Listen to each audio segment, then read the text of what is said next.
From the coast at Portus Dubris, today's Dover, a great Roman road stretched across Britain. Known to us as Watling Street, it ran through Verulamium, Londinium, and onwards to Verulamium, the Roman city we know today as St Albans.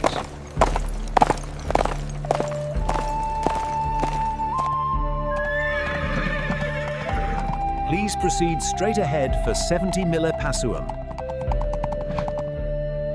It's a road that has touched my own life too, from my childhood in southeast London to my home in Canterbury, and now here in St Albans.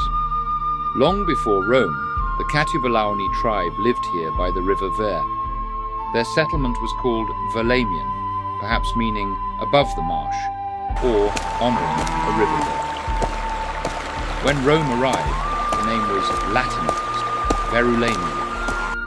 While many Roman towns followed a strict grid plan, here at Verulamium the Romans adapted earlier tribal routes, creating a mix of straight Roman roads and older, winding streets. The Romans never completely left us. Their words, their buildings, and their influence remain woven into the DNA of Britain today. At the centre of Roman Verulamium stood the Forum, a bustling square for trade and daily life. Coins, mortaria, and fragments of tableware, discovered by archaeologists, remind us of the marketplace where townsfolk bought their food and goods. Beside the Forum rose the basilica, the civic hall. Here town officials wrote on wax tablets, unfurled scrolls, and made decisions that shaped the life of Verulamium. On the edges of the Forum, hot food stalls served travellers and townsfolk. Cooking vessels and tableware found in excavations tell us that meals were bought and eaten here, fast and fresh. Pottery from nearby kilns, especially the mortaria of Brockley Hill, was carried into the town, stamped with makers' marks. These sturdy bowls and dishes were valued across Roman Britain. In the houses, weaving was part of daily life. Simple looms, weighted with stones, produced cloth for families. Loom weights from Verulamium tell us of this quiet craft. Wealthier homes displayed the skill of mosaic makers. Tiny tesserae, carefully set into mortar, formed the patterned floors we can still see in the museum today.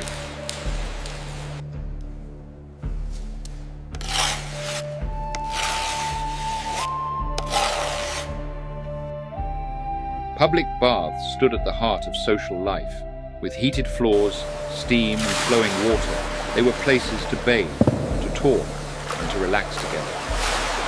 Through the London Gate, traffic flowed along Watling Street to and from Londinium. The stone foundations we see today once carried carts, travellers and soldiers into Verulamium.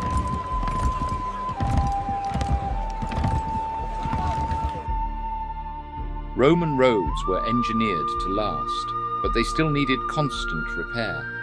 Workers laid gravel and new stones so that soldiers, merchants and messengers could travel safely. These roads were built first and foremost for conquest and control, to move the Roman legions swiftly and keep their empire secure. Commerce and trade came later, transforming them into the arteries of daily life. To the west stood the Roman theatre, the only one of its kind still visible in Britain today. Here, people gathered for music, plays, and religious processions.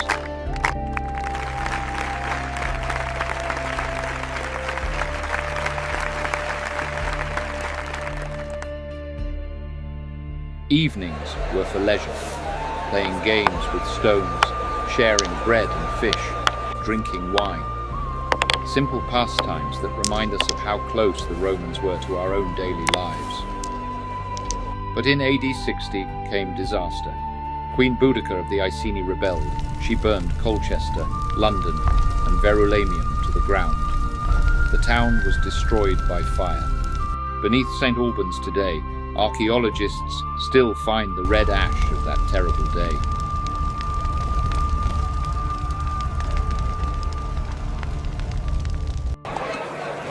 Yet Verulamium rose again.